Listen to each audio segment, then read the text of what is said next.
Saudara-saudara, perkenalkan nama saya Romo Florentinus Hartosubono, Imam Keuskupan Agung Semarang yang bertugas di Paroki Santo Yohanes Rasul Delanggu, Klaten, Jawa Tengah. Pada kesempatan ini saya akan mengajak Anda untuk lebih memahami supaya kita lebih bersemangat dan menemukan makna apa yang kita lakukan setiap tahun pada masa Prapaskah, yaitu masa pantang dan puasa, serta soal uang APP yang kerap kali kita kumpulkan selama ini. Masa Prapaskah ini adalah masa rekonsiliasi. Artinya kita kembali bersekutu dengan Tuhan, dengan diri sendiri, dengan sesama. Maka dari itu, pada pertemuan pertama kita diajak untuk memahami apa semangat yang ada di balik kegiatan kita, kegiatan aksi puasa pembangunan dan pengumpulan dana itu. Dasarnya adalah bahwa kita semakin bersekutu dengan Tuhan, seperti yang tertulis dalam Injil Yohanes bab 5, semakin bersekutu dengan Tuhan, semakin kita mengerti apa yang dikehendaki Tuhan. Artinya kita diajak berrekonsiliasi dengan Tuhan. Doa-doa kita umumnya dipengaruhi atau difokuskan pada kebutuhan kita. Padahal inti doanya sebenarnya kita mau mengerti kehendak Tuhan, bersekutu dengan kehendak Tuhan. Kalau rumusan Santo Paulus, semakin bisa merasakan apa yang dirasakan Tuhan dan semakin memikirkan apa yang dipikirkan Tuhan. Itu dasarnya. Kemudian apa yang dipikirkan Tuhan? Pasti Anda tahu bahwa Tuhan menghendaki supaya bumi ini menjadi tempat yang sejahtera bagi manusia dan seluruh makhluk ciptaannya. Itu yang dikehendaki Tuhan. Nah, kalau kita begitu, lalu kita bersekutu dengan Tuhan, berarti kita juga ikut sejahtera, bahkan ikut menyejahterakan. Kita ini diberi tugas untuk menyejahterakan isi bumi ini, seperti kita doakan dalam doa Bapa kami, terjadilah kehendak-Mu di bumi seperti di surga, sehingga surga itu hadir di bumi ini. Itu pada pertemuan pertama. Pada pertemuan kedua kita diajak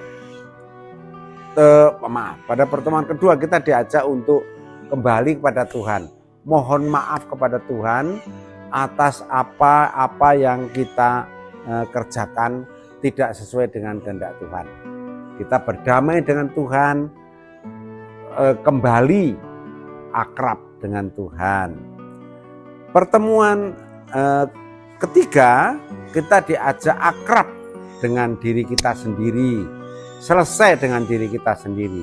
Maka ciri khas kita kan manusia itu kemampuan mengendalikan diri. Kalau hewan itu terserah mau makan, minum, marah. Tetapi manusia itu ciri khasnya adalah kemampuan mengendalikan diri. Dan kemampuan mengendalikan diri itu supaya kita semua apa yang kita kehendaki sesuai dengan keinginan terdalam dalam diri kita. Dalam diri kita sebagai makhluk yang diciptakan Tuhan, anak-anak Allah, kita masih mempunyai kehendak yang baik. Supaya kehendak baik itu terus kita wujudkan dan kita bisa menghindari hal-hal yang kita sebut dosa. Pada pertemuan tadi pertama ke arah dasar tadi, kedua berdamai dengan Tuhan, sekarang ketiga berdamai dengan sesama diri sendiri, sekarang keempat berdamai dengan sesama. Kita juga dengan sama beres, tidak dem-deman, tidak iri hati, tidak saling menjelekkan, itu tidak sesuai dengan semangat kasih. Orang yang ada dalam semangat kasih itu tidak hanya meneliti kesalahan dan kekurangan orang lain, tetapi juga sudah meneliti kekurangan dan kesalahan sendiri, sekarang berdamai. Aku bisa mengampuni seperti Tuhan juga mengampuni kita. Tetapi tidak hanya berdamai itu yang kita butuhkan. Kita sudah tidak ada kesalahan lagi dan minta maaf, saling maafkan, tidak hanya itu. Dalam pepatah Jawa ada ya mengatakan begini, dikatakan begini, yen ora gelem dijiwit, ojo jiwit. Artinya kalau kamu tidak pengen dijahati ya jangan berbuat jahat. Tetapi tidak berbuat jahat itu tidak menjamin kesejahteraan. Maka Tuhan Yesus menghendaki apa yang ingin orang lain berbuat untuk kamu, lakukanlah itu untuk orang lain. Artinya kita mendahului berbuat baik, lebih positif tindakannya, lebih konstruktif untuk masa depan. Maka dari itu kita berdamai dengan sesama, lalu kita juga berbagi berkat, melakukan yang baik supaya berbagi berkat. Kepada siapa? Sekali lagi kembali pada Tuhan Yesus.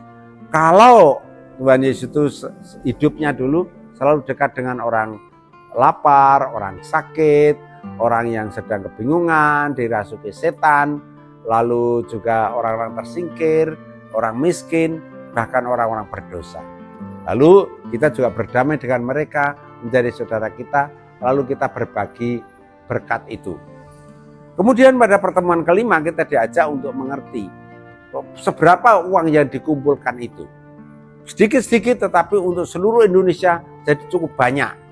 Maka itu mewujudkan solidaritas untuk semua umat Katolik di Indonesia, bahkan untuk mereka yang membutuhkan.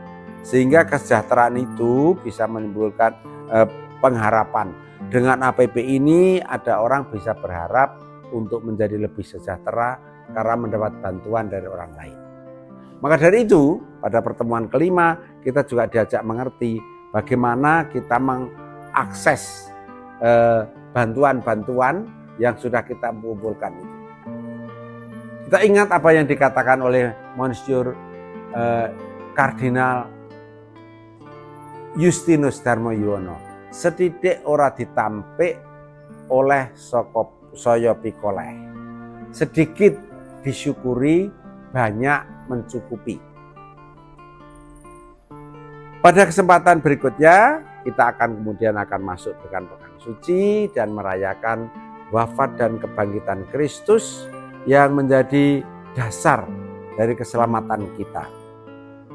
Rekonsiliasi dengan Tuhan, dengan diri sendiri, dengan sesama itu membawa berkat bagi bumi kita ini yang menghasilkan kesejahteraan tidak hanya diri sendiri tetapi orang-orang di sekitar kita, khususnya KLMTD, kecil, lemah, miskin,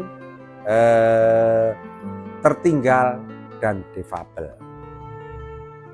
Sekian pengantar saya, berkah dalem.